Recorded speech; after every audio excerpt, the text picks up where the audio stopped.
All right, we got game pricing is finally making sense from your boy Belgular.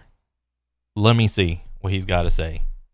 It's going to be great. Number one, we get to laugh at something that didn't go well, that, we all kind of shot called.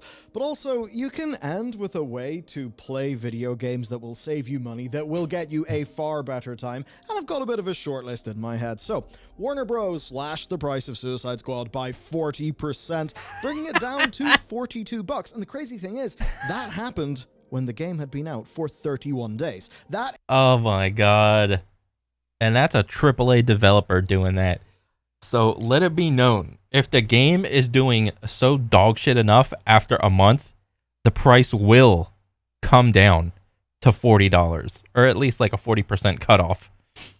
So is that the new threshold to, stave off all the FOMO that you have, when your friends are like on the hype train of some new game? And they're just like inviting you, oh, come play. It's like, I don't know, you're on the fence. I don't know about it, whatever. Just wait a month. Simply just wait a month. And if the price goes down, great. If not, then go for it. But it really depends from game to game.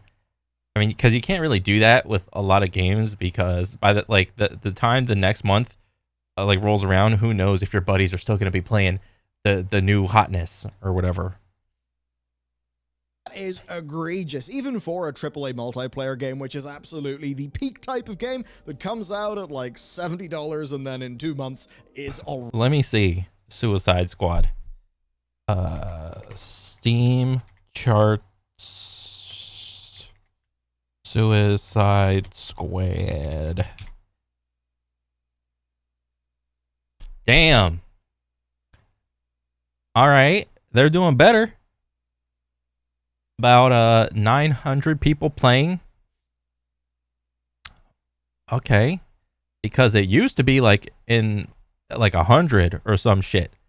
All right, so this is good. They literally, what is this? 10x their number. This is a good thing for them. Up to 900. They're already at the very bottom.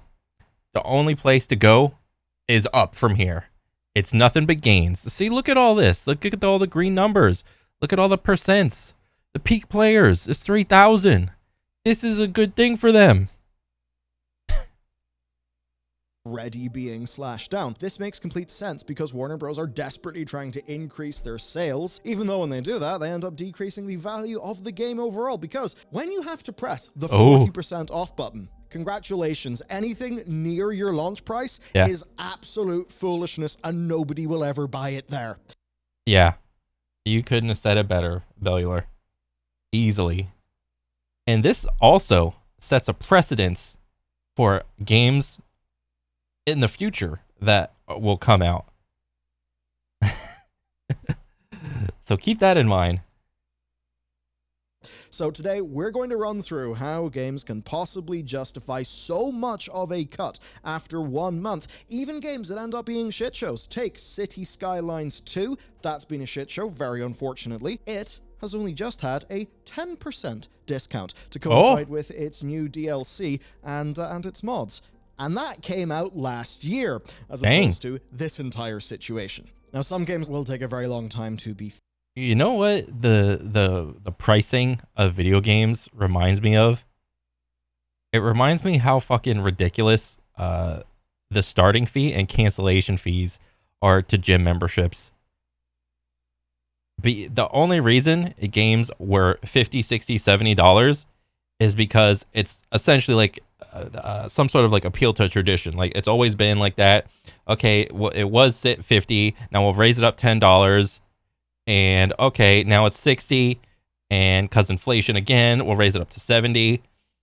And then we'll add like a little option to like, get some extra bullshit in the beginning. So you'll get like a 3-day early access pass and some in-game shit. And now you have to pay an extra $30, bringing the total price up to $100. Whereas back in the day, if you wanted to pay like if the base game was like $50, you could have paid an extra like 20 or $30, and you could have got all these like physical things. You could have got like statues, art books, soundtracks, just like essentially just swag that is physical and is more valuable than any sort of like in-game thing that you ever could have gotten in like modern times. And like thinking back now, I wish I would have bought all that pre-order shit, because it was way more valuable back in the day than all the modern day early access bullshit that you get in like modern day games.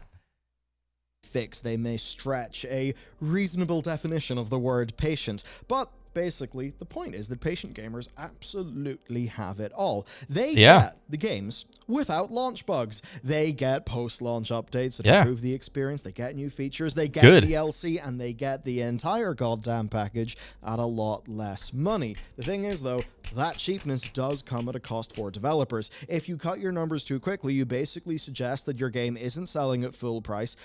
No, your game is not selling at full price. You released a minimum viable product, and you are hedging your bets on how stupid the consumers were releasing an unfinished product, and you just got called out. You got. Look at the Steam numbers. They don't lie. But you then also annoy the people who did buy it day one and spent more. And that's one of the less discussed things about Suicide Squad / Yeah, I can't imagine being like a day one gamer for Suicide Squad. How much was this game? Like what, $70 or some shit like that? 70, 80? I don't know. And you know, you're playing the game. What if you were like, so I'm jumping into the mind of like one of the 100 people that like played the game on day one and continued to play it up until the price cut. You have got to be absolutely furious. It's like, well, what the fuck? You know what that does? That literally just converted like 100 people into never buying like a day one video game ever again when they see the price transition so quickly in 31 days. Slashing its $70 price tag by 40%. It did that just after it asked everybody for $70. And of course, it wasn't just $70. There was a more expensive edition. A deluxe. Really believed in that game somehow, which... Could you actually imagine being a deluxe buyer and playing the game throughout the entirety of 31 days and then witnessing the price cut? Holy shit.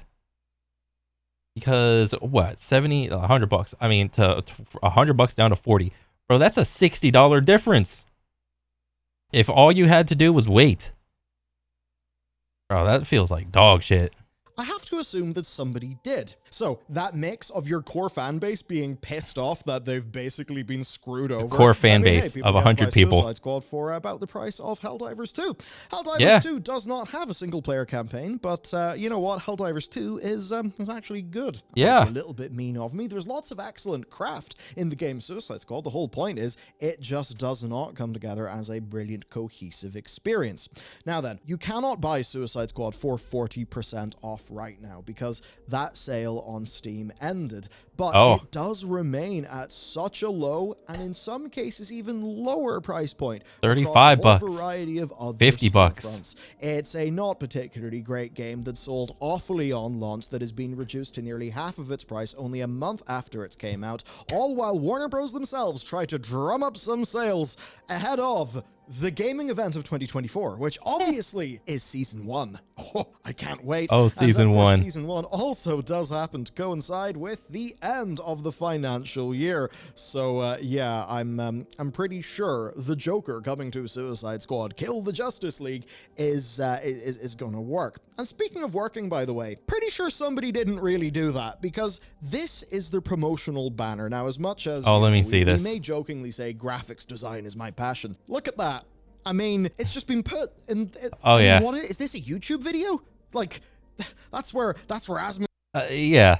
This is like so lazy. I never even thought about. I didn't even know this image existed, and this is like their official image. Usually, if it's like Season 1, the whole thing changes. like the whole image changes, but this is literally just make a frame, shrink it down, put it in the corner, and be like, okay, there you go. Gold or whatever streamer is supposed to be not the Joker. That's a really, really weird I mean, to be fair, they are both Jokers. thing.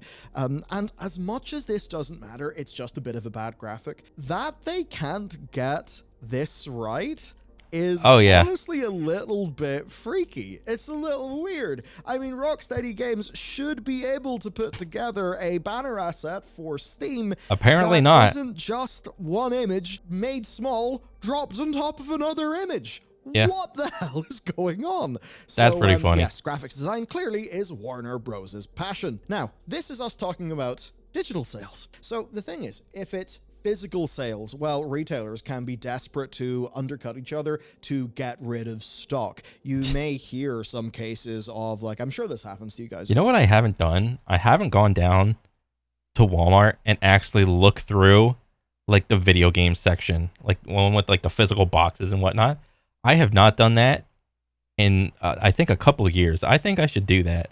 Because what I used to do is, like, do my yearly perusing of the Walmart video game section, and I would go there to see if they still sell strike packs. And every year I am, what was it? What's that new phrase? I am unsurprised and disappointed. And they still sell strike packs there at Walmart. So good on you for Walmart. Keeping the cheaters alive. Good job. But I haven't really looked down the physical box section of the video games in a while. Maybe I should do that just to see what new hotness is still chilling on the racks. Over in the States, but in the UK, maybe we would have Asda or Tesco, which are really our equivalent of Walmart. We'll have them selling games super damn cheap. Or maybe there's a secondhand store like, well, it's called CEX. I will not pronounce it phonetically. Kex or sex. For very obvious reasons, because that would set off the robots. But yeah, you can get games at a big oh steal shit there. But the thing is, whenever that discount is happening on Steam or something like that, yeah, that's like something where the publisher said, oh shit, we really do need these sales, because digital is what they have absolute direct control over. Now, when you take a look at other games that released in and around that time, well, you've got Banishers, Ghosts of New Eden, which is not on sale. Helldivers 2, which is not on sale. Persona 3 Reload, which is also not on sale. So yes, that really does look quite bad. And the thing with Helldivers... Yeah, because all those games you just listed off are probably really good games. Helldivers 2, like, that is a game that actually has more of an incentive to do a discount, because of course you got premium war bonds, or you know, whatever it is, the premium stuff. I'm literally going home to play it tonight, because I finally got a working PC and I didn't want to play it in gamepad, although I have played a bit in my Ally. But that's besides the point. You have not came here to hear about my own personal gaming woes. Normally when you see numbers like this, it is for a multiplayer game, and it is in the run-up to something that is fairly major, where the aim is to get as many sales as is possible out of a crowded market, perhaps by standing out in a winter sale. But ultimately, as you guys know, this all comes down to the volume of sales and then the percentage of that sales revenue that actually goes back to the company. And believe me, that is not as fantastic a number as you would think. The kind of common thing in Steam is whatever revenues you see in your dashboard after refunds, after taxes, after all of that stuff, basically like 55% of that is then what goes back to your publisher, and then what goes to you, the developer, is going to be based on whatever your financial agreement with your publisher is. Okay, that's not as much of a situation with you know, with a big company like Warner Bros. But when you think well, when you think about a game like this, it's almost certainly the case that your boy Gabe Newell has in fact earned more profit from the Suicide Squad game than you know, than Warner Bros. Have, because given that game was what in development since WB is sitting there thinking, what profit? since late 2016, I think there is absolutely no way that that game is in profit. And how much money what was the budget for this game? Wasn't it like 100 million or something like that? It was something ridiculous. Yeah, you know, for Steam, it's all profit, baby. They're doing good. So then, the whole point is to increase that revenue, even if it means decreasing your average sale price. And this leads us to where things get literally just Steam simply needs to exist. If you release a good game, it's great for both of you. If you release a bad game, it's still great for Steam. It's not so good for you though, as the dev.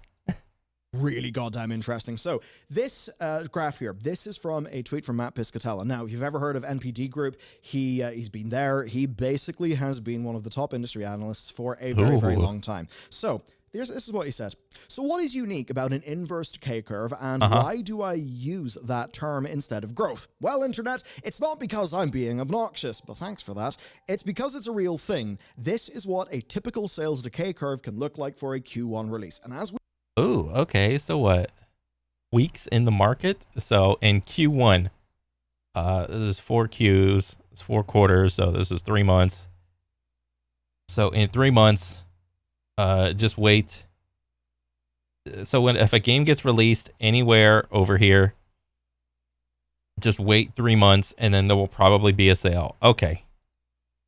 we can see there, you've got the weeks in the market, and then you've got the sales. Now, we have had a game come out in Steam, and I can tell you that is exactly what a decay curve looks like. For ours, it was actually strong and stable for a good little bit, because we were just able to talk about the game on our YouTube channels. But very much, Steam is a spiky-ass place.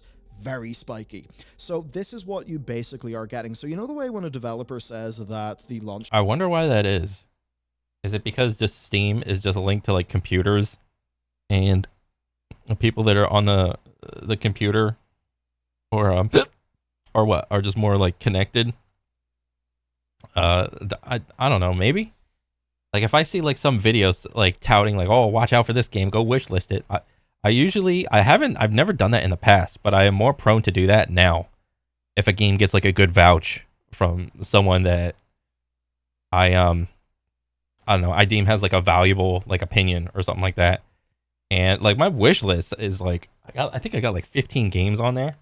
Probably gonna delete some of them, to be honest, but a lot of them are just like coming soon type games. I don't know. Day really matters to them. Yes, in terms of revenue, but you know, a decay curve like that is basically going to happen to you no matter what, and you want to be starting off as strong as you can possibly be. To have something that does not look like that basically means you must be in like the top 1%. Honestly, I would think, in terms of the number of games coming out, maybe the top 2 or 3%. On Steam, I think I calculated we were like in the top 15%, which is absolutely, I mean, there ain't no Lambos here. We're in the top like 15%. Whenever we looked at some, analysis of like no Lambos, just Teslas. And that is, and we're not loaded at all, far from it. We're making good progress and things, but yeah, it's not some crazy, super insane situation. I think we were a little bit above our own target, but certainly not anything that was super crazy. That's us just feeling okay, and we're in the top like whatever percent. The survivorship bias that you see on Steam, I mean, to be honest, it's only really taking the transition into being in and around the biz that I've kind of realized, like, oh my god, there are so many developers, there are so many games that I never heard about when I was just playing games because of survivorship bias. Anyway, that brings us to this decay curve. Helldivers 2 was able to do something absolutely amazing in basically having an inverse decay curve rather than growth, and I think Piscatella said that to just really drive in for people how much decay is the normal. So you're not talking about growth. Normally you're talking about having, a decay curve that isn't insane. So that then, you're well positioned for sort of future sales and things like that. Basically, then that means that launch is your massive sales event, then things peter out. It's very rare that you have a game like Helldivers or perhaps Palworld where you actually see growth there. That is one of the most incredible things that can happen for a game. And certainly, when you actually take a look at the Helldivers player numbers, Jesus Christ! Helldivers 2 is the third most played game in Steam, with 250,000 people playing it right now, and its all-time peak was 450k. Dang, that fucking Helldivers is staying strong. That's crazy, dude. Good for them. I mean, I bought the game, and I still got it. I mean, I got bored of it or whatever, but fucking good on them. This is great. And this is just like a little $40 game. You got a regular battle pass, a premium battle pass, and you can complete them both by simply just playing the game and keep playing the game. This is fine. This is fantastic. That is absolutely like that is near unheard of levels Yeah. of insane. But of course, we're not talking about And of course, this is just on Steam. I don't remember. Was Helldivers on like consoles too? I don't remember. big successful games. We are talking about the games that don't necessarily do that well, but end up being deeply discounted. So yes, whenever you have a decay curve that is rough, you only really have a few levers to pull. And honestly, the main lever that you have to pull, money off. It's as simple as that. That's the only way you can do it in Steam. And seriously, there's times I'll actually be, whenever it's, say, the winter sale or something, I'll be looking at our Steam numbers and, you know, you might get a few sales here and there in a day, like really not that much. And then as soon as the sales event happens, boom, the line basically goes vertical. It's vertical because it's going from nearly zero, but that's actually how it is for most games when they're not in a big update cycle, when they're not in, you know, some sort of event to actually bring people there. So, the very opposite of a game like Suicide Squad is something like Factorio. Did you know that Factorio has never been discounted, and they quite proudly say, really? Discount disclaimer, we don't have any plans to take part in a sale or reduce the price for the foreseeable future. Damn, is Factorio that good? I might have to pick that shit up. It's just, I know this is like just like a little casual, fun little game. You do like a little bit and whatnot, but dang. Because they're Factorio, they've basically made crack. They don't need to give people a discount to make them want more. And to land a final blow, we have got to look at the performance of Elden Ring. Again, remember the point so far in the video has been Lemao Suicide Squad, but then also decay curves and the incentives that lead to sales happening in the market. So whenever you take a look at this, which is Elden Ring's price history, it is absolutely incredible. The first discount was December 2022, 30% off with the Steam sale, then 34% off in June the next year, and then 40% off December 2023. It took Elden Ring, right? It took that game until December 2023 to match the same discount, 2 years nearly, as with Suicide Squad. Damn. Good for Elden Ring. I still haven't played it yet. I need to. Probably after, like, I'm still chugging away at Dragon's Dogma 2. I will for sure play it after Dragon's Dogma 2. But that is awesome. It's not like I really needed any examples to make the point. I mean, this really does just feel like we are clobbering on the corpse of that game, but I suppose let it be a cautionary tale. And that leads me to an interesting part of DLC theory. So, you see, DLC in games, actually in many cases, it is only about activating your core audience and then increasing your ASP, your average sale price. And if you look at the Elden Ring strategy, it's hilarious. Entry is £35, or you can get a package deal for £65. Suffice to say, that is quite a bit more in USD. And that basically means this game is truly worth that sort of price as dictated by the market. I'm going a bit off piste here, but a long time we have talked about the idea of flexible pricing for video games. An indie game can charge what it thinks it's worth, but every single AAA, sort of until recently, has been trying to go for $70, right? That's just been the way that it's been. And but the issue with AAA is them being delusional and thinking that their game is valued at $70, when in actuality, a lot of games in recent history are just simply not worth the $70. Think the discounts, like what discount they run to very quickly, I think that is far more a reflection of what the market actually values their game at. Because if you're Elden Ring and you have absolutely no reason to do deep discounts, that shows that the market value of your game truly is its sticker price. And that brings me to a change that we are seeing in the industry. And this is an amazing change because it's one that seems to actually mean games that are cheaper. Because one of the wider discussions has just been, if you priced your game lower at the start, could you have reached a wider audience? And I suppose we then talk about the analogy of the snowball at the top of the mountain rolling down and getting bigger. Imagine if Helldivers was $69.99, if Palworld was $69.99. No, I couldn't fucking possibly imagine if any of these games were fucking $70, dude. I wouldn't have fucking, there's no shot. But because it was like $40 for Helldivers, I was like, okay, whatever. I'll get like, I don't know, maybe a couple sessions, you know, with my buddies, worth out of it. And I'll be like, I'll call it a day. But no, I got like plenty. I got like multiple weeks of like playtime with that game. I thought it was awesome.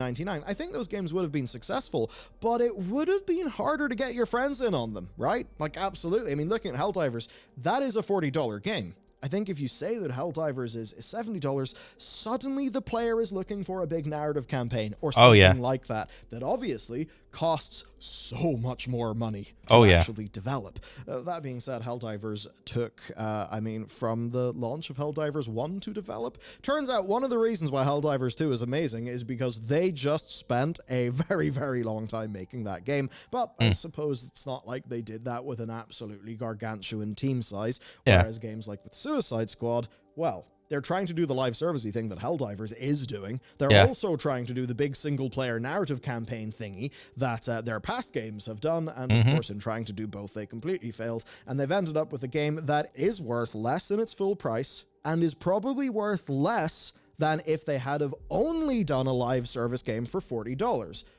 Dang, that's a good little insight. Like, would more people be playing Suicide Squad if they literally just did the multiplayer aspect?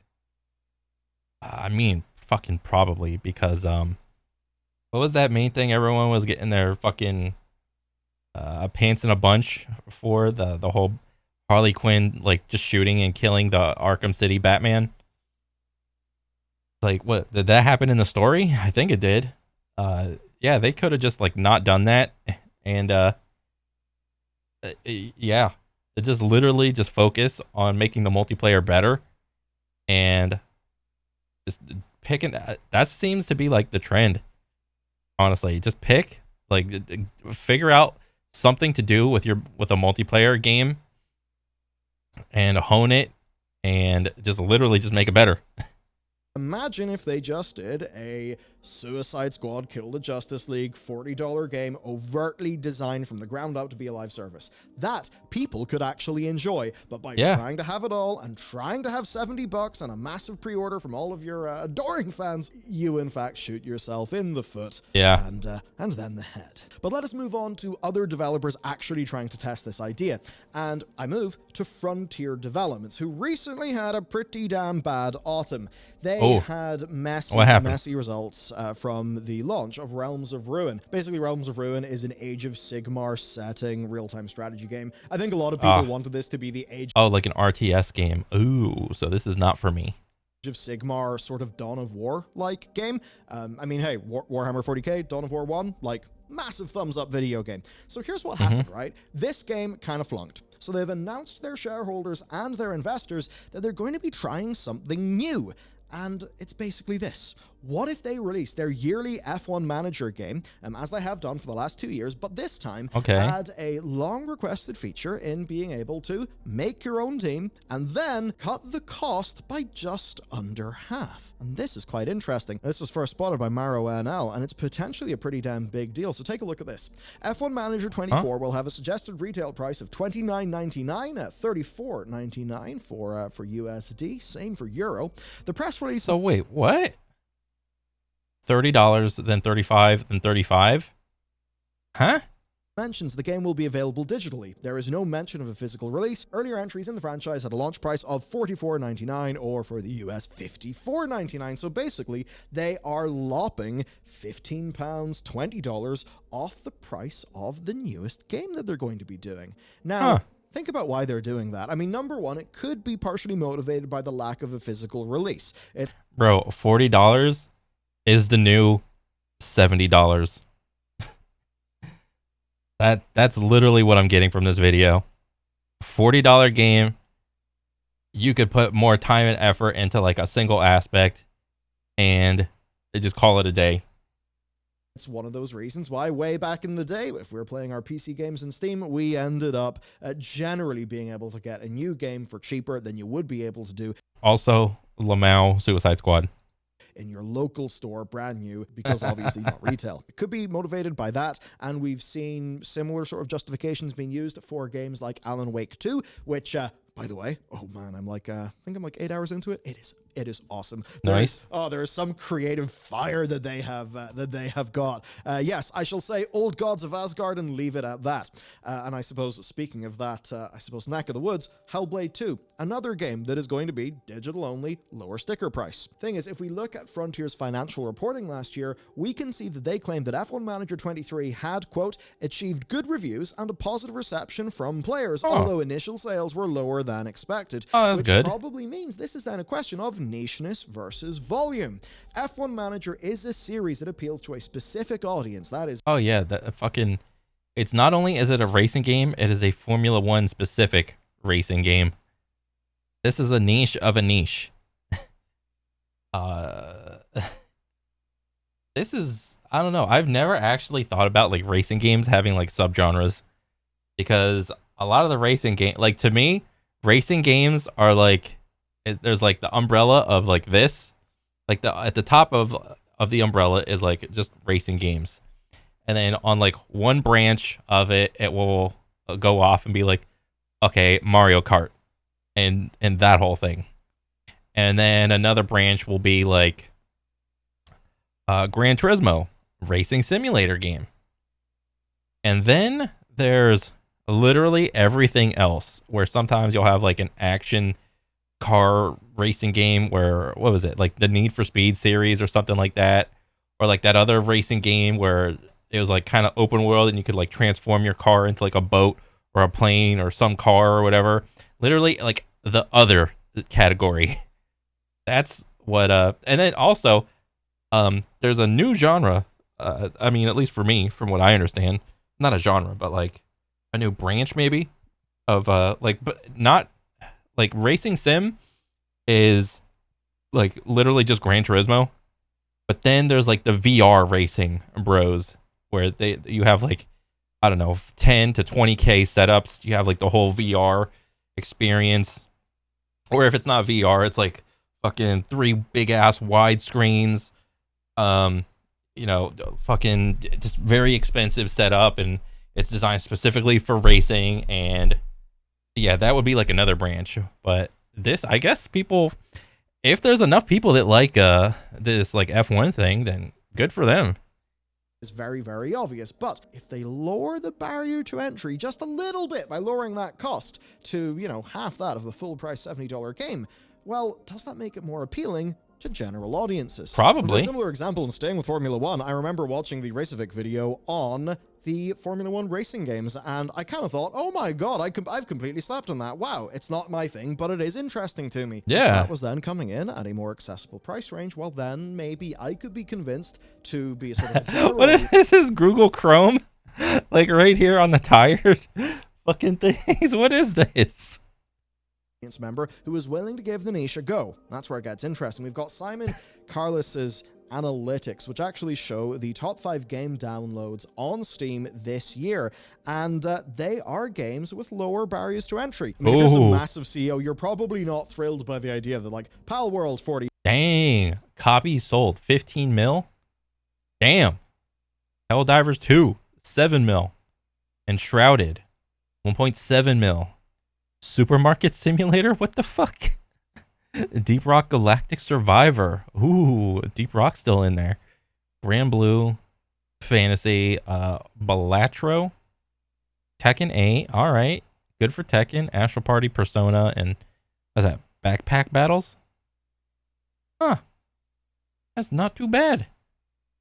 Good on Pal World for giving Pokemon the fucking middle finger. Like, fuck you. $40. Helldivers 2, $40. And Shrouded, $40. Supermarket Simulator, I don't know. Deep Rock Galactic, I think that's under Survivor anyway. The Survivor Deep Rock Galactic game. I think that was like under $40 as well. So you can basically see, if you actually look at what is shifting units over in Steam, it is games with a more accessible price point. And I think that basically means, number one, patient gamers are going to be staying winning, because on the AAA games, they are just always going to be getting the better deal. But I actually think a little bit of the patient gamer phenomenon is being drawn into the future, because... You know why I think this is? It's because the gamers that grew up playing video games in Xbox, like in the Xbox, PlayStation era, They grew up, switched to PC, and they still like video games. Like there's a massive audience of just older gamers, like 30s, 40s, 50s, where we just play video games, and it's just the audience of people that like video games is just growing older. And older people have more patience than little kids. I have more patience now than when I was a little kid. 100%.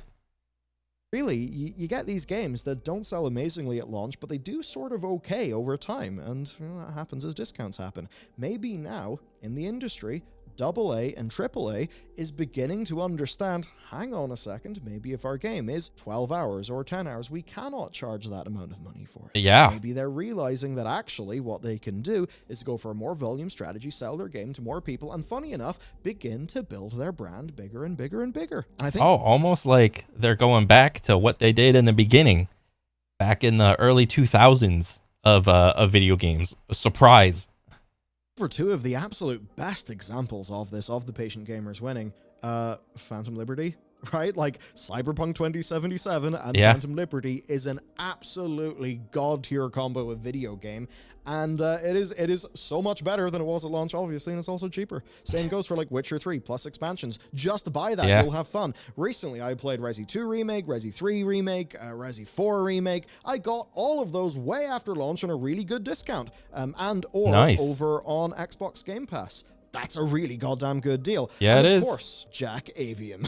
Do you remember Immortals of Avium, where you and the Magi of the Triarchy have got to Bro, I'm gonna have a seizure looking at this gameplay. Like, what? Stop the Everwar. I think that is basically the marketing copy for that game. And it's an interesting one because it sold terribly, like absolutely blew up in their faces. Where it gets kind of interesting, though, is it is now on PS Plus. You can just pick it up. It's one of the PS Plus games that you can just claim, like in the month that it's active. So that I mean, imagine if it's there, it's probably going to be in Game Pass soon as well. Could you imagine? Bro, where'd the enemy go? Where the fuck did the enemy go? And what is this like reticle kick that's happening?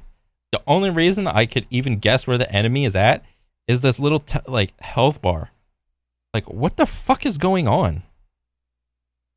Full price for Jack Avium and his adventures, when now you just go get it. And the funny thing is, it's not an amazing game, but if you want to just do something for for a period of time and have some wisecracks and maybe actually get a little bit teased and tantalized by their world building. I remember SkillUp actually enjoyed the game, which to be honest was one of the more surprising things to happen to me the day that I watched that SkillUp video. And that's just another example. So I would say then, patient gamers, what are your best wins? My best wins lately as a patient gamer, well, that's got to be the Resident Evil remakes. They have been an absolutely god-tier experience, and I am now playing Resi 4 on professional difficulty. And nice. Man, yeah, it's hard, and it is so fun, and I am terrified for... Dang, I kind of want to go back and play like all these like new Resident Evil remakes, but I want to do it on fucking M&K, because when I initially played all the Resident Evils, it was, on console with my buddies back in the day, and they were fucking fantastic back then.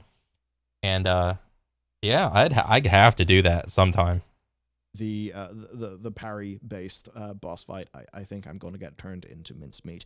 And I suppose based, thinking about parries, go play Sekiro. It's flippin' amazing. And yeah, it's also the hardest Souls-like game. Is the consensus. We'll probably be able to get it for way cheaper. Okay, let your fellow viewers know what are the reasons. If we all band together, those of us at the end of the video, right? Yeah. If you all say what games you've got that you've been late to, that have been a really good time for a really good price, let people know down below. And if you do it, other people see it, and they'll do it, and then we can basically just get a list of really good games down in the comments. So let's do that. I'll see you down in the comments. Nice. Have a great day, and there'll be another video on this channel tomorrow because the content never ends. Dang, that was pretty funny, actually.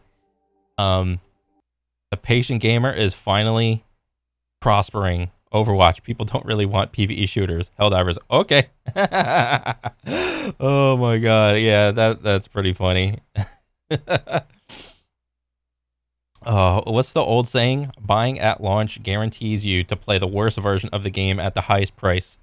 True. Very true. seldom do like video games actually get me to like buy their games on day one. I mean, I have made like exceptions like in the past. Like I got AC6 at launch, or Armored Core 6 at launch, and I thought it was fantastic. I got Dragon's Dogma 2 at launch. It's awesome. I got Helldivers 2 at launch. There were some bugs, I'm not gonna talk about it, but whatever. Once they got the bugs fixed, it it was pretty good. Probably could have waited a week. Um, but yeah, I mean, for the most part, outside of like a couple of exceptions, I don't really buy games on day one anymore. But I mean, it is easy to like fall victim to a FOMO. I mean, I'm not gonna lie, it's just something you just gotta deal with, But just play something else. To be honest, it's not that big a wait, a couple months or whatever. It's nothing. But yeah, $40 is the new $70. Good on developers for making good ass game experiences for a lower price, and having a wider audience. Good. Um, but yeah, that's pretty much it, man. I'll catch you guys on the next one. Good job, Beller. Good stuff. Keep it up. Yeah, catch you on the next one. Later.